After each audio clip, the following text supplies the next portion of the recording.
Hey everyone, we are so excited to the reaction in the community for the pod. I need to take a moment of your time to tell you to please subscribe to the podcast on Apple Podcasts or hit the follow button on Spotify. We are in the humble beginning stage of our show and establishing a listener base is of paramount importance and will help us determine the frequency of future episodes. Thanks and enjoy the show.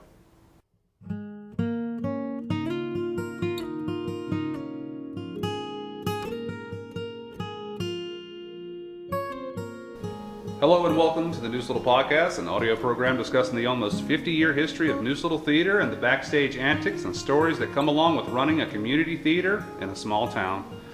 I'm your host, Matt Gore, and we are coming to you from NLT's stage and base of operations, the little log cabin located on the banks of the Neuse River in Smithfield, North Carolina.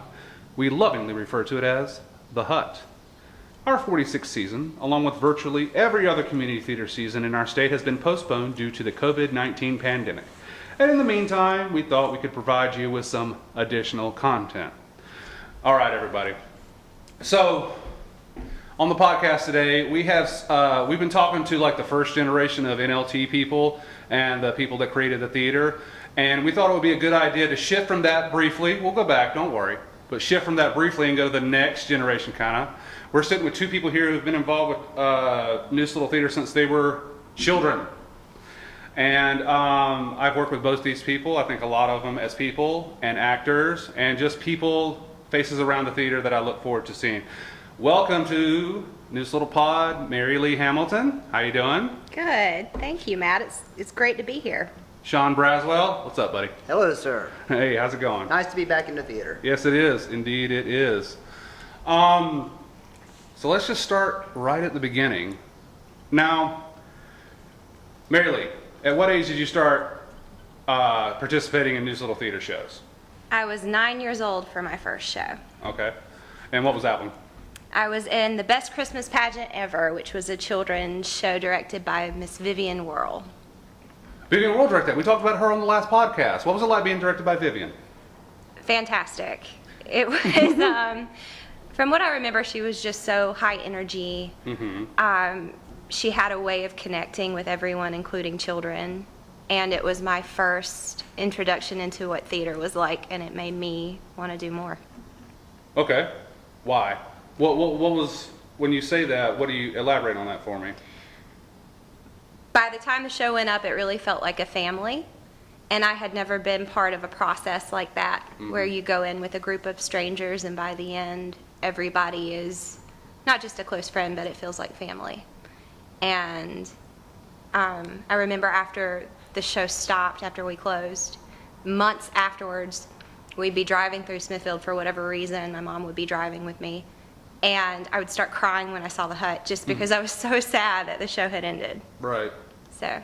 It's such an intense bond, but then it stops. Yeah. You know, it's kind of like the double-edged sword of the whole situation. Yeah, and I think as a kid I didn't understand that. You know, I wasn't ready for it to end. Hell, when I was 20 I didn't understand that. You know, when I did my first show, 22, 23 I think. But I didn't understand that. I was like, oh, what, we're done? Yeah. You know? I don't accept this. No. No, Let's do it again. No. Yeah, absolutely. Totally. Now, Shaun, you've been participating in the theater since you were 20 years old, right? Actually, I started doing technical stuff in '93 when I was 15. Okay. I did 3 or 4 shows, lighting and sound, sitting on the top of the staircase before we had our booth that we have now. And then my first actual show on stage was in '97 with the Little Shop of Horrors. Now, I want to hear it, Shaun. I want to hear the origin story. How did you get here? So, I actually started theater while we were living in Garner. I had done a show in 8th grade there, fell in love with theater, and then I did a summer camp in Raleigh. And after that, we moved back down here, but I was very upset because I was like, there's no theater in Johnston County. And after doing some research, the old school way of phone book and talking to people, I found out that the Neuse Little Theater was here. So I came and auditioned for Mousetrap, but got involved doing tech first, and that's how I got in here. That Mousetrap, that was, who directed that? Ken Mitchell. I wanted to say Ken so bad, yeah. Ken Mitchell Jr. Yeah, that was in '93. Yeah. Now tell me about your first time on stage. You were 20 years old, and what was the show? It was Little Shop of Horrors in 1997. It's actually 19 for this one. But actually, my dad had a heart attack right after the auditions for that show. I think I was in the first week of rehearsals, and my dad had a heart attack and was there for in the hospital for a while. So I was up there most of the time, so I missed most of the rehearsals. I actually didn't come back until the week of the show. Oh, really? And they let me come back and do it, and it was a fun experience. Tony Pender was Seymour in that. Yeah. Tony Pender was Seymour in Little Shop of Horrors? And Vivian was one of the Chiffon Girls. Uh-huh. Yep. Awesome. It was also Sammy Smith's first show. Speaking of Tony Pender, he was the director for To Kill a Mockingbird when Shaun and I were in it. The first time that NLT did it, because I believe NLT has done To Kill a Mockingbird twice, right, Matt? Okay. So we were the OGs. Our first show together. Our first show together. Yeah, interject. Tell me all about it. And it was also my first show that wasn't children's theater, so it was my first, like, grown-up show. And I would have been 10, and I played Scout. And I was her older brother, Jim. Yeah. That's a big deal. Who played Atticus? Sammy Smith. Yes, he also played it again when they did it the second time. Probably Sammy Smith's greatest role, in my opinion. He also went to the courthouse and performed the courtroom scene. They performed the courtroom scene in the courthouse here in Johnston County. Okay, so when you got the role of Scout, what was your reaction? I mean, obviously you were happy, but tell me what went through your head. I was thrilled, but also I didn't really know much of anything of the show. Like, the only thing that I had seen or heard of the show before was just reading the sides and the auditions. And so while we were in rehearsals, I was able to actually read the book and kind of connect with it. But I was just excited to be back at Neuse Little Theater, especially in a quote-unquote grown-up show. I was super duper excited. And as I began kind of connecting with the role and finding out what the show was about, it went a little bit deeper than that, and it was the first time that I had a role where I really had to, like, emote, really, really dig into the character. All right, so we know Tony, and most good directors do this, but every director has their own style. But we know Tony, one of his main things that he does is that he sees something in you and he will bring it out. He will bring it out no matter what. Even if you don't want to bring it out, it will be brought out one way or another. Can you tell me anything along those lines that you experienced in To Kill a Mockingbird? Yeah, I have a wide spectrum of Tony directing. Okay. At this point in time, even though I was 20 years old, he still kind of held me with gloves. He was still kind of gentle with me during this time, even though he was still pushing me further than I thought I could go. I do believe that was the first time I've ever done the almost cry on stage, and each night it was the hardest thing to not cry, but not cry. It was the scene right after the courthouse with Kathy Nixon was playing, can't remember the character name, the neighbor, but it was a scene with her, and it was just the almost not cry. I couldn't do it, and it was Tony keep pushing me to find areas of myself I didn't know I could go to. Right. So, not to give away his methods, but did he give you like a little symbol or something like that, or something to catch your eye? I could tell you that better for The Last of the Red Hot Lovers, which was the other end of the spectrum. Yeah. Because we had a cast of 4, and it was just me. But you had a lot of heavy lifting in that show. Yeah, but I didn't realize how heavy it was until Tony kept piling these weights on me and then get me to push through that weight. Right. And it really was an exercise in how much I could push myself, and didn't know that I really had. At some point in time, you think you know it all. And I think I was almost in that phase of my life. Right. You felt confident with what you had done on stage beforehand, and now he's trying to push a whole lot more on you to make you better.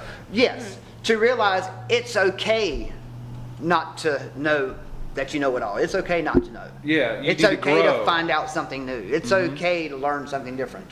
Right. So, yeah. And And I think you would agree when I say you have to give yourself completely over to that. Correct. And that is not always easy for everybody. Right. And sometimes it depends on the show. But yeah, that was definitely probably the most difficult role, just mentally and physically. Yeah. I never felt like this was, I wasn't married at the time, didn't have that kind of relationship where I've been with the same woman for years and years and years, and you're trying to do something different. It was just something that never really matched with me, but Tony got it out of me. Yeah, you did. Yeah. You did. Yeah, you won a Canon that year for it. You had stiff competition that year because that was your Mike McGee did Willie Loman. But I remember seeing that, and I was just like, wow, it was the first thing I saw you as a lead in, and how you just carried the entire play, because you had a lot of heavy lifting to do. It's you and then 3 other women that come in, first scene, second scene, third scene. Yeah. Teresa Rose, Jacqueline Dory, and Joyce Kilpatrick. Yeah. Jordan. Who was the middle girl you said? Jacqueline Dory. Jacqueline Dory, yeah. She was good. I Yeah, remember her being good. No, Teresa and Joyce were good, but I know they're good. And I've never seen Jacqueline before. That was Jacqueline's first show that she had done with us. I think it might have been the last one she's done with us so far. Yeah, I haven't seen her since, but she was good in that little role. I actually am friends with her on social media. She actually is doing some independent movies. Okay. So, yeah. Cool. But definitely, Teresa talked a little bit about that show when she was on the podcast. But that was the breaking the toe scene. There was one scene, and Tony worked me so hard at this scene, and it was the big emotional outpouring of definitely the hardest monologue I've ever done on stage. And right before I go into that scene on I think it was the first weekend, I sit Teresa down in a chair, and my toe, which I'm not wearing shoes, gets under the leg of the chair, and Teresa and me pushing her down and the chair all go to my middle toe at the same time. Oh, no. And I remember leaning down in Teresa's like chest, neck, and like, and I get up, and we actually have a little bit of Jack Daniels that's watered down on stage, and I shoot that, and then I go and do my monologue, and it all came natural. Yeah. I'm like, I can't walk. So, like, when you say, is it because of the line? It's not just because of the lines. It's because of is it the character that's weighing you down? Yeah, it was the character. The lines are actually never hard. Once you get the character and doing it, the lines actually come fairly easy. You know, sometimes when people don't learn their lines, it's because they haven't put the work in for not necessarily just sitting down and memorizing lines, but putting the work in to learn the character. Right. And the lines will come. Yeah, I've always believed that too, although, I've always done this while I was relatively young, I haven't gotten older yet, and when it comes a little bit harder, the mechanics are a little bit slower, but I've always found that lines come pretty easy to me. Have you felt that way, Mary-Leigh? It's okay. It's different for every actor. I do, especially when I was younger, they came really easily because I was able to memorize very quickly. But I was laughing at Shaun saying that because I know that we've had experiences in shows together where he and I were like the very last ones to be off book. Yeah. And so that's what made me laugh, because we've definitely been those people that, not because we couldn't learn our lines, it was just the fact that we waited until the very last minute. Well, our first show together was To Kill a Mockingbird. Our second show together was Amherst Ambassador. Yeah, which was So we went A long time later. So Yeah. I've always considered Thank God, a Mary-Leigh. long time later. Mary-Leigh is literally my little sister of Neuse Little Theater, because Right. our first show was Jim and Scout. We bonded as brother All and right. sister. Before, we'll get there. And then we're love interest. Yeah. We're talking about that now. Okay, you were Dorothy in Wizard of Oz. Yeah. Tell us about that. I mean, it was a little girl's dream come true. I was Right. only 12 years old when I did it. It was the musical, correct? Yes, we Okay. did the musical version, and we did it at JCC. That must have been well attended. I I imagine think we that sold should- out every single night. That's if I hard to do remember at right. JCC. I went and saw it. How many seats are at JCC, Shaun? 2,000, right? No, 1,011. 1,011. Sam Okay, so inflating it. that's a Sorry. pretty big deal. But I I feel like actually 2,000. either done something with Neuse Little Theater or worked at the college at that time, and I had just moved to Raleigh working at Wake County Schools. So that was like the first show that I wasn't either working Neuse Little Theater or the college. And it was actually the first show I've ever seen in that theater. That's crazy. Yeah. And it was Neuse and the college Right. at the same time, Right. and you were involved with both. I've been involved with both for 10 years. Yeah. But I'd never seen a show there. I'd always worked it. Yeah, Yeah. it was a huge production, and they had Who directed that? Miss Ruth Mills. Yes. Who Yeah. will be on this show soon. And tell us about being Elizabeth Proctor, because you've done a lot of classics here. You got like a good streak going on of just like straight up classics. This was definitely different for me because within Neuse and then outside of Neuse Little Theater as well, I'd done a lot of musical theater. I tended to kind of go for the happier shows, the bouncier shows, and this was a departure that really made me grow as an actor. Yeah. You have great scenes all throughout. Every scene that Elizabeth's in is a good scene. I mean, and in the courtroom scene, I know she doesn't appear that much except for to be yelled at and then taken away. Yeah. But at the end with John is what I'm mainly referring to, because I remember there's a special light cue, and believe me, everybody knows this. Mary-Leigh happens to be stunningly beautiful, and she's beautiful on the inside and out. But I remember that light cue specifically where I'm going like, we're gonna take that up right here, and it lit your face. I'm just like, wow, this is a great moment. And it was kind of a contrast to the darkness that was going on in the scene, but at the end it was so important because we needed that little glimmer of hope in a very dark play with very little hope. Yeah, her monologue at the end, I'm assuming that's what the cue you're talking about. Yeah. I really struggled with that, and Mita helped me a lot. We had to have some sit-down conversations about that monologue because the entire play, Elizabeth's going through some pretty miserable stuff, obviously, and it really never lets up for her. And that end monologue, she's just trying to work through things and find, where does this bring me? And so balancing how miserable everything that she has been through is with, as you kind of said, that glimmer of hope was not easy. Did you like working with Aaron Young? I did, yeah. Yeah, Aaron Young's been in a couple of our plays. He moved to Durham, so he doesn't do as much anymore. But he's a really good actor. He played John Proctor in that. He's very talented and very devoted. Like, I remember him pretty much having all of his lines memorized in the first week of rehearsals. Yeah, he's that type of actor. Yeah, Yeah, which I've already established I'm definitely not. It's okay. But I was so impressed with him because, like, he was in it, like for some people it takes us a while to warm up and really find and connect with the character. He was in 100% day one. He would, if it was just a little walkthrough or a little rehearsal, he would still give 100%. Yeah, and that's, it takes a certain vulnerability, really, to be able to let yourself fall into it like that. It does, because that's an easy role to mess up. It is. It's an incredibly easy role to mess up, but he took it with both hands and just owned it. You have to have that assurance. John Proctor isn't a character that's always right, far from it, but he has to have assurance and presence. Yeah. And Aaron had that in spades. Yeah, and I'm glad that we're not living in the Puritan times that they were, because I would certainly fail every single day if we were. That's an immense amount of pressure. I'm glad we're not there anymore. Yeah. Shaun, tell me something like after To Kill a Mockingbird that you remember doing, like before the last The Red Hot Lovers.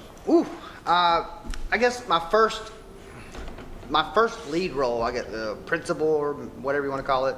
I don't like saying lead, but was Harold and Maude. Yeah. That was definitely a different type of show. Who was Maude? Debbie Elam. Okay. Who, Not familiar with her. She actually directed Damn Yankees a few years, I think the year before we did Harold and Maude. She'd been in a couple of shows. I thought she was she not in Wizard of Oz? She was. She was in Wizard of Oz, too. Yeah. I believe. She was one of the crows.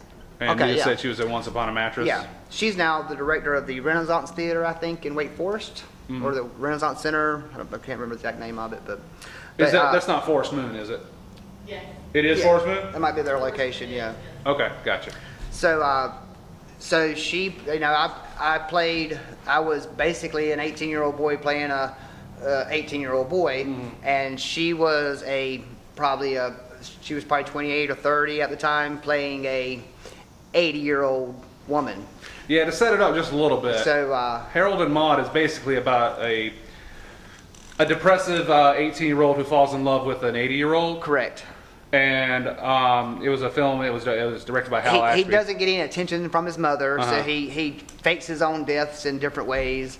The show opens, I'm actually hanging from a Yeah. rope off of a. How'd you do that?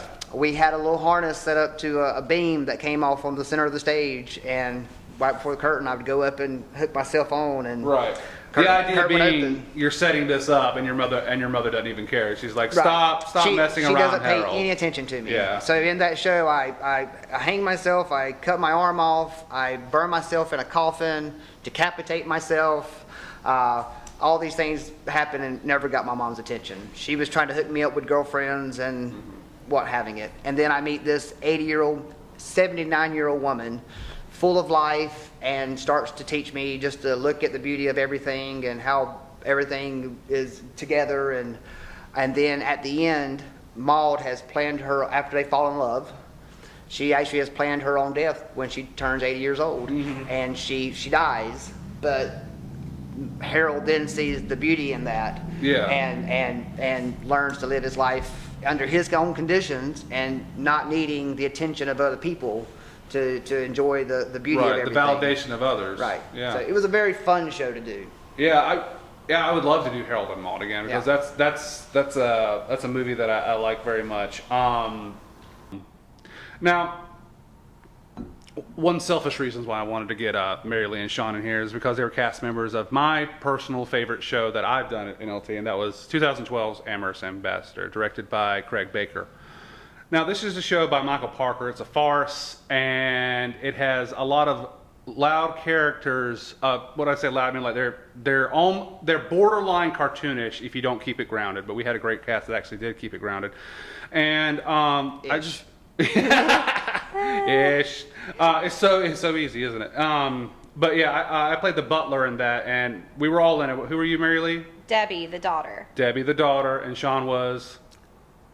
What was my character? You were the fiance. I was the fiance. You were the Debbie. fiance to Yes. Mary-Leigh. Now, this is the first time that you guys had appeared as kind of like lovers, and how was that dynamic? And it was our second show together. First Yeah. time brother and sister, second time love interest. Many years apart. Like, Yeah. the shows were many years apart. Mary grew up between, I was an adult during Yeah. To Kill a Mockingbird, so. Yeah, I was grown by this Yeah. point. It was awkward. It was at first. Yeah. Yeah, it was really awkward. Because you guys have to like mime making out and stuff like that. Yeah. But So- then it got to a certain point where, at least I'm speaking for myself, I was comfortable with it because we both were like, yeah, screw it. You know, Yeah. we're just going to act this out. We're still brother and sister backstage, but, you know. Well, I was wearing your clothes throughout the show, so. Yeah, we you might- do cross we might dress as in well that make show. out. There's a set piece at the end of the first act, and in every farce there's a set piece that's kind of over the top where everybody's coming in through a door, and every time they come through the door it's a little bit more ridiculous than before it. So I remember at read through being very nervous, and I'm just like, does Mary-Leigh know what we have to do at the end of the first act? Like she knows, right? And I wasn't getting anything from Craig. I mean, it was like, nah, it'll be fine. What was your reaction when you read that? Because Well, we've already established that I'm not the best at learning my lines, so probably the first time I really realized that whole process and the like slapstick that was going to happen between the two of us was when we had the read through. right. What were you saying about the about how I was lucky or something like that? No, I said you just had a really tough role to play because in the first act you're stuck to my chest, and then in the second act you have your hand stuck on another lady's bum, and I just imagine that for you it was a real struggle as a young single male coming It into the was theater. pure hell, I gotta tell you. Yeah. I gotta. It really was hard. I mean, but you know, as an actor, you No know. pun intended. I mean, we all have our cross to bear. I know. but- Yeah, I was like, you have to make sacrifices as an actor, and this is my sacrifice. Now come here. And, No, here's a perfect example of why young single men should become more involved in the theater. Yes. Because And why married men should ask what the character does before they do it. read the script first. I would like to apologize to Abby's father, Randy. Uh-oh. Who played the Amorous who Ambassador? played actually Yeah, the I Amorous believe. Ambassador in that show, because I did a no-no but you know, I can't not miss a good laugh. So I think the second night of the show, I came out in not the outfit of Mary-Leigh's that I was wearing throughout the rehearsal process. I came out in another dress, but I did not realize, because I didn't rehearse it, that if I would lift my arms above my shoulders, my dress came up above my shoulders. Let's just say that. Nice. So, and Randy was not expecting it. So it's something you don't do something. If you don't do it at rehearsal, don't do it in the show. Did he chide you? Well, I just felt like he's held it against me ever since. So I'm just gonna And here's your moment. Yeah, this is when I learned you never do that. So even now, when I work with kids doing theater, I'm like, if you don't do it in rehearsal, you don't do it in the show. Well, that's like a learning moment for you. It was maybe? a learning moment Yeah. for me. Yeah. We had so much fun in that show, though. I mean, to Craig, be honest, Craig kept a loose set. yeah, he kept it real open. It was just a lot of fun. He had Craig passed away suddenly, and during a production of Rabbit Hole, and maybe we'll tell that story one day on the podcast, but not today. Yeah. And he had great potential as a director, and because he had the ability, he knew what was funny. Number one, he knew what was funny, and I don't think up until that point I'd ever been trusted on stage as an actor as much as Craig trusted me in that show. Because I remember him coming on the very last night. It's one of my favorite memories of him. He approached me backstage, and I had my little nook back there with my little Gatorade and stuff because it was so hot on stage. And he came up to me, he goes like, it was the last night, he goes like, do whatever you want, just make it funny, just make it funny. Oh, Craig was all about just make it funny. Yeah, just make it funny. And in my mind, I might have added like one more bloody hell or something like that in the show, but I was just like, it's already funny enough. But I love the trust. Yeah. I love the fact that he let me off the leash. So It was the same reason I came out in that dress, because I knew Craig would laugh. Yeah. Right. It was all about making Craig laugh. He had a really good sense of comedic timing, which you could see with him on stage when he was performing, but also he had a way of bringing that out in you. And I just remember timing was so important with Amorous Ambassador, and he had such a good sense of how that was going to play out. Yeah. yeah. Well, the first show I directed was Harvey, and this is right after me and Craig maybe had worked on a show before, but I'd cast him in the taxi cab driver at the end of the show. And we had a window set up stage left that had a little screen on it so you could see light coming from behind it. And I'm not sure he did it in a rehearsal, but one of the performance nights, he actually walks by that window when Harvey is supposed to be entering the house, and he has the hat on with rabbit ears on, and he does this little look thing, and I just lose it in laughter. Wasn't planning it, but if Craig thought it was funny, he was going to do it, and you're not going to stop him from doing it. No, you weren't going to stop him. So, Yeah. and that was the moment that me and Craig really kind of bonded. It was like, you know, me and him he's my guy right there. And he actually assistant directed most of the shows I have directed up until he passed away. But even Stephen Roberts, our loyal stage manager here, always kind of gives me a bad look because we have a jukebox that is permanently installed in the theater that he has to move anytime we do a musical. I'm sure he just loves doing that. He does, but when we did early one evening at the Rainbow Bar and Grill, I wanted the jukebox. So Craig combed all of North Carolina and went and got us a jukebox and brought it in here and tried to get it to work, even though I said, we're just going to play music from the booth. It doesn't have to work. But he was determined. So he wanted it to light up? He spent like 2 weeks trying to work on it to get it to play records. Oh, okay. To actually go in and press numbers and play records. But he was so committed to the theater and doing whatever he could for any show, whether he was on stage, off the stage, directing. He was totally committed to this theater, and he was always there for a good laugh. Yeah. Like, totally there for a good laugh. Now, when you're talking about early one evening at the Rainbow Bar and Grill, is that it? I'm sorry, did I get the show name wrong? No, that's it. Early Okay. one evening at the Rainbow Bar and Grill. Now, set that up, that show, because that's one I missed that show, unfortunately, but that's always one I look back, I'm like, I should have saw that one because it's right up my alley. What is it about? It's about it takes place in a little small town bar, and I kind of imagined it very similar to the Little Brown Jug, which is right across the street from Neuse Little Theater. We actually borrowed most of their stools and some of their ornaments to go up on the walls. Got a few other things from the owners of the diner right down the street. But the stage was set up like a bar. So when we came in to rehearse, everybody would just come up on stage and hang out and play darts like we were in a bar. Yeah, like it's Cheers. Yeah, it really was. And basically the show is about the apocalypse is happening, even though you don't know what that apocalypse is. It could be a nuclear thing going on. It could be the coronavirus. Who knows? But basically the bartender and this girl who shows up end up the only ones who survive, and they take over, repopulate the world.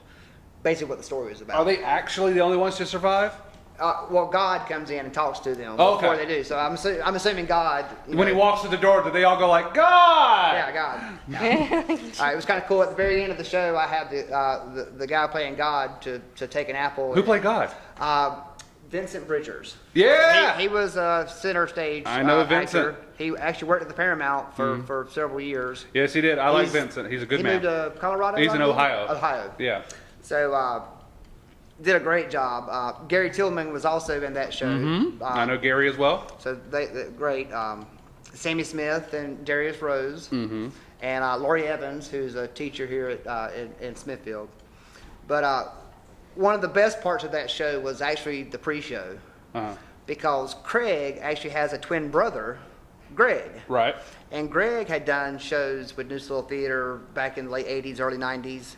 I think he was he Little Abner? Yeah, he was Little Abner when they did it at Johnson Community College. But while we were doing that show in rehearsal, Craig mentioned that him and his brother had never been on stage before together. And they were, they're in probably their 40s at this point in time. So I was like, hey, I want somebody to hang out in the bar during pre-show, just like a small town bar. So there'll be some, older men hanging out, just talking the breeze and everything else. So Craig and Greg and Fred Toole, Mita's father, all three came on stage while the doors were open and people were being seated, and they played darts and drank beer and just talked smack to each other. And each night it got bigger and bigger and bigger and bigger. But it made me feel really good, since that was one of the last times that was the first and last time that they got to actually be on stage together. But I'm glad that got to happen. That's one of my best memories of the show, and it wasn't actually part of the show. That's significant. I'm glad you did that. I didn't know that. Now, you and your wife met here. You got married in this building, Shaun. Correct. Right. Now, okay, this is going to be important. Now, Nicole, a little bird told me that you might be a little peeved that you're not here with us tonight. Don't you worry. I've got something planned. Just be patient for me.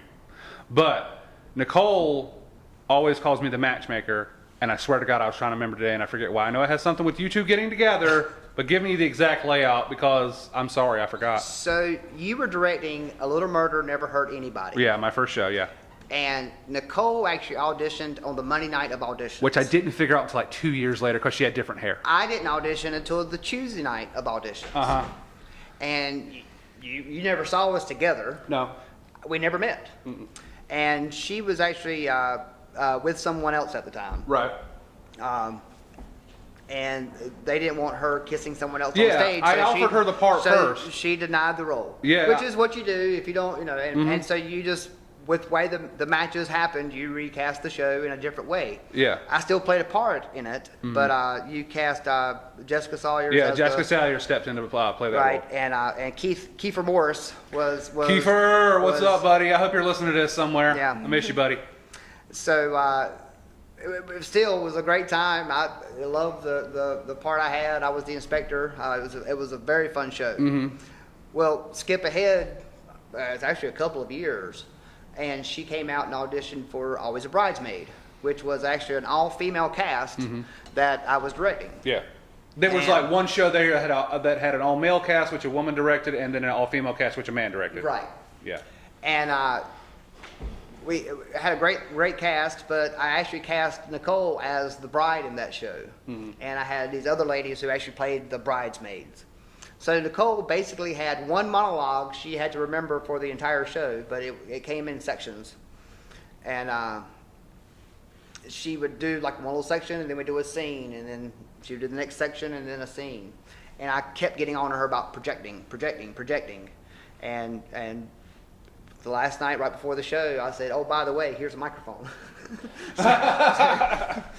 I was planning on giving her a microphone the whole time, but as a sound guy, if you don't project, the microphone's not going to pick you up. So it was just a lesson, but she always gives me mess about that. So but anyway, Nicole, come to find out, after I think we were actually married, you were not feeling well when we came to see you. And she was like, "He looks familiar," and you were like, "I'm doped up with drugs that they got in me right now, but she looks familiar," and y'all were like trying to figure it out and realized that she was the one you originally had cast. Yeah. And A Little Murder Never Hurt Anybody, and you cast me as her love interest. yeah. Okay, But- I got you now. I don't remember that hospital So visit we at all. didn't. Luckily, we didn't have a love interest role and have to make out while she was, with someone else. And Yeah. we found each other while we were both single, and it's been great ever since. Do you have children? Yeah, we Your have- first son he might hold the record for the youngest ever to appear on this stage. He was 3 months old when he was in Double Wide, Texas. Yep, And he played a girl. Right. I remember that. I remember Not going in the footsteps of his father. Give it time, everybody. No, I have a rule. It's just like if you're a male in community theater long enough and you're in enough plays, you will eventually play a woman. Yeah. Eventually. I did it 3 shows in a row. Yeah. Now, because I believe, and Nicole might have to correct me, that it was my idea to maybe introduce Wyatt into the show because we needed an infant at the very last scene. He's on stage maybe 5 minutes. Yeah. And if we could thread that needle to where he's not so fussy, it would be really worth it. But it's up to Nicole and Shaun. This is your call. We have a prop baby on standby. And the reason why I pushed for it, number one, that's cool. He'll be really young. We can nominate him for the canon and all that. That'd be really cute and all that. But the reason why I really wanted to do it was because I saw how Nancy reacted when she held that baby. And the mother gene just came out. And it would have with the prop baby too, but it was real with Wyatt. And I'm just like, yep, we need Wyatt for that last scene. And he was perfect every night. He was. I was amazed. He did not fuss one time. Consummate actor. That's more than I can say for Reggie Parker. Professional baby. Yeah. Oh, yeah. Oh, Reggie. Oof, Reggie. We had, there would be times with Reg where it's like, look at him, he's going to be all tuckered out tonight. Yeah. But yeah, so, Mary-Leigh, now you recently, Shaun mentioned I was in the hospital and I've recovered from some stomach ailments. I had to have stomach surgery, and this is one of the shows I actually missed. I was slated to work the door and everything, but instead I had to go in and have surgery. So tell me about Savannah Sipping Society. I'm sorry I missed it. So it's like a tongue twister trying to say it. Savannah Sipping Society. Yeah. It was my first show back at Neuse Little Theater. I think I had been gone for maybe 8 years. Something like that. And in that time, I had my son. I moved away for a little while, came back. And one thing that I can say about Neuse Little Theater, just from experience, is that once you're welcomed in here, into this family, you're always a part of it. Yeah. And I definitely felt that when I came back for Savannah Sipping Society. And that was just last year. All female cast.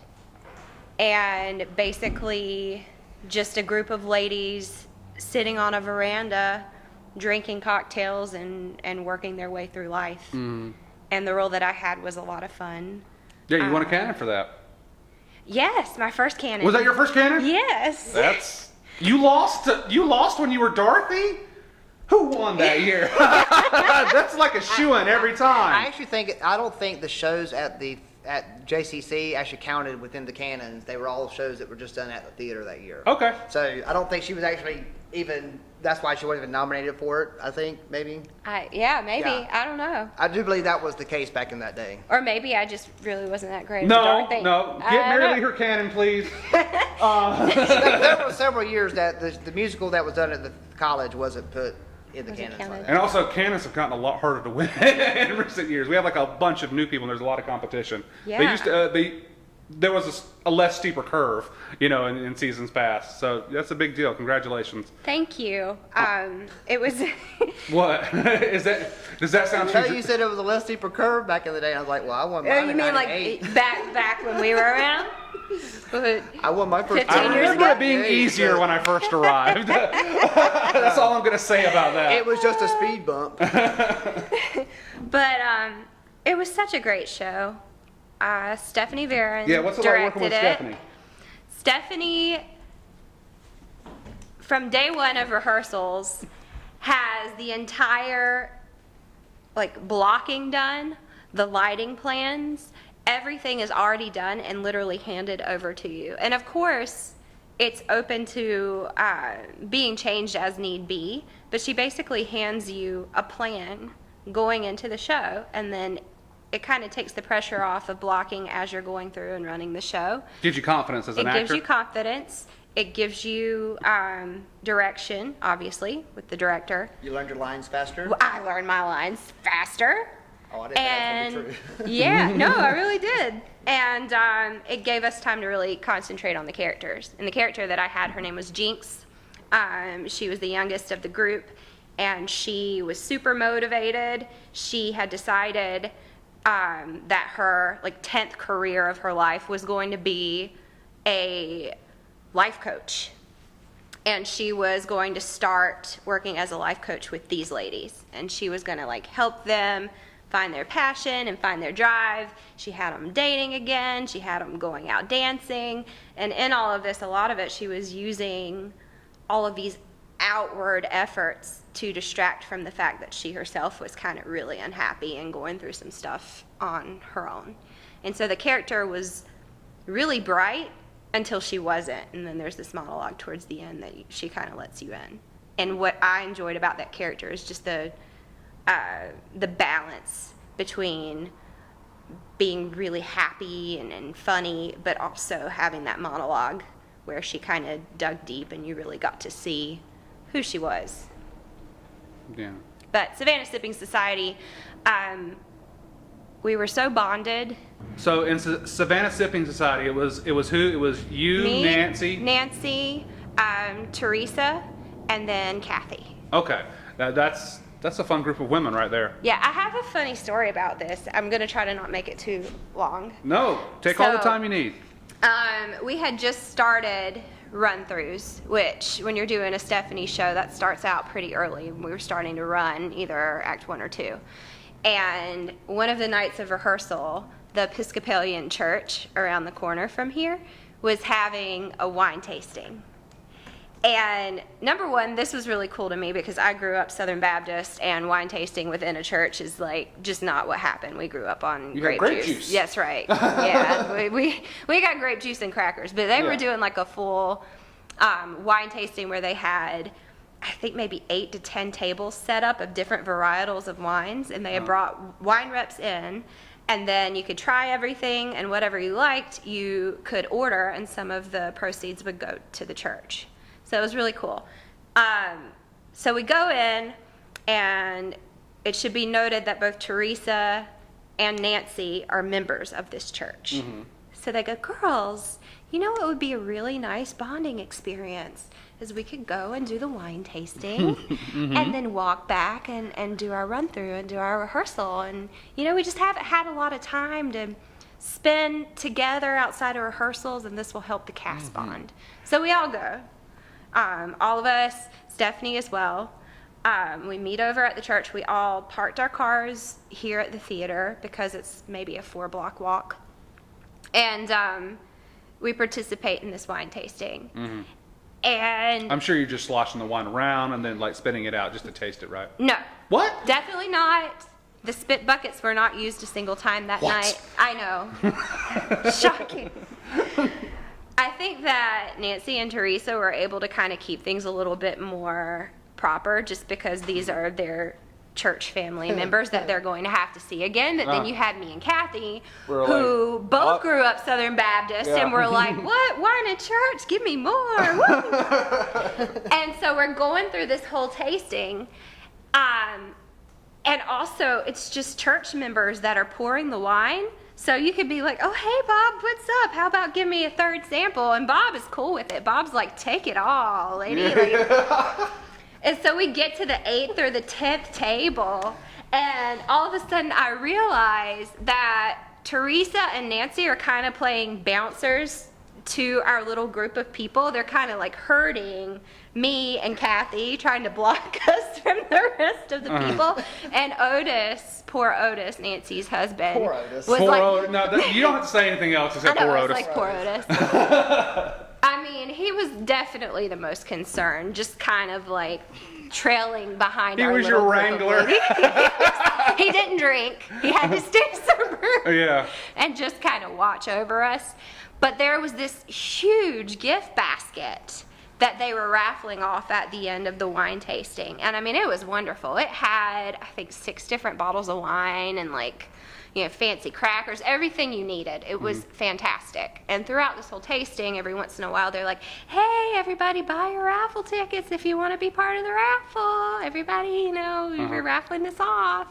Well, we didn't realize how late it was in the game. Like, we had been there from opening until closing with Right. this wine tasting that was going Right. on. And all of a sudden, I love rehearsing. they're getting the basket out with all of the raffle tickets in there to draw a name. And Kathy is like, wait! We haven't gotten our raffle tickets. And she grabs me. She's like, right, Mary-Leigh? And I'm like, okay, let's get our raffle tickets. So literally, there's a lady like with her hand in the basket about to pull the name of the winner. And Kathy's like, wait. And it's like record scratch, skirt. And so she's like, how much are they? And I can't remember how much it was. It was a package deal. So you had to give them maybe like $5 and you got 5 tickets. And she's like, all right, we'll do it. And then we're standing there filling out these raffle tickets, multiple ones. It took like 20 minutes. Everybody's just staring at us. I gotta get home from Matlock. These Baptists. And I have this feeling as soon as we're putting the tickets in the basket, That you're what's gonna- going to happen. And I just had a feeling. It was a gut feeling. Oh, man. And so here we go. And the name is drawn. And the lady like looks at it, and I can see on her face she's miserable to even say it, but she's like, Kathy Nixon. Woo! No, this is what Kathy does. She goes, Episcopalian, yeah! And puts her arms up in the air screaming Episcopalian. And it's like crickets, silence. Oh. And we're just in the middle of this group of very proper, very, you know, kind and put together Episcopalians. And here are these 2 drunk Southern Baptist girls that can't keep it together. And she's just like, I freaking love Episcopalians. Am I right, Bob? Am I right? And so the end of the story is we get herded out of the door. Where's by- Stephanie in all this? Because I know she's not. She's Stephanie's there. observing. Yeah. She's not. She's writing notes. Yeah, she's probably thinking about how this can grow us with our characters, and like, you know, this is a very good thing. This Yeah, is, yeah, you know, well, I'm gonna tell her this is perfect direction for this one scene. But Teresa and Nancy, and Otis, poor Otis, there was a different vibe because they're like, we're gonna have to see these people on Man, Sunday morning. we gotta do cleanup duty on this Sunday. Yeah, so we get We're gonna have to repair our relationship with the church. pretty quickly herded out of the door, out of the side door. And here's Kathy teetering around with this huge basket full of these big glass wine bottles. And we snuck our samples out. So we're walking, you know, with cups of wine in our hands around the graveyard, around the corner, down the sidewalk, back to the theater. And the whole way, me and Kathy are just like, Episcopalians are the best. They're legit. They're legit, man. I don't even know about this. Yeah. And so, needless to say, that rehearsal that evening, there wasn't a lot. There wasn't that a whole was done. lot. There wasn't a whole lot to do after that. Yeah, Well, I think eventually Stephanie was like, you know what? Let's all go home. I think we've had a productive evening. I don't Let's know just if I all could tell go my home and Kathy digest Nixon this. drinking Maybe story. eat some bread, drink some water. I ordered a pizza course. or 2 were There you go. delivered during that interim while we were At the trying to Episcopalian rehearse. church. No, I wish at the theater. The delivery boy is like, as she's filling out the tickets, like, oh yeah, we've been waiting on you. Anybody by the name of Episcopalia here? Yeah, Episcopalia. Kathy tips him in wine. All right, guys, we're going to cap it there. We went a little long on this podcast, and we're going to extend this into a part 2, which will be released in 2 weeks. Look ahead for Mary-Leigh and Shaun, part 2 in 2 weeks. Thanks. For Neuse Little Pod, I am Matt Gore, the host and creator. Our producer is Toole. Music is by Cody Walker. And I also want to mention that Toole is also our sound editor as well. She's doing a lot of work for us, so I just want to give her fair credit where fair credit is due. We could not do this without the wonderful Toole. All right, until next time on Neuse Little Pod, this is Matt Gore. See you later.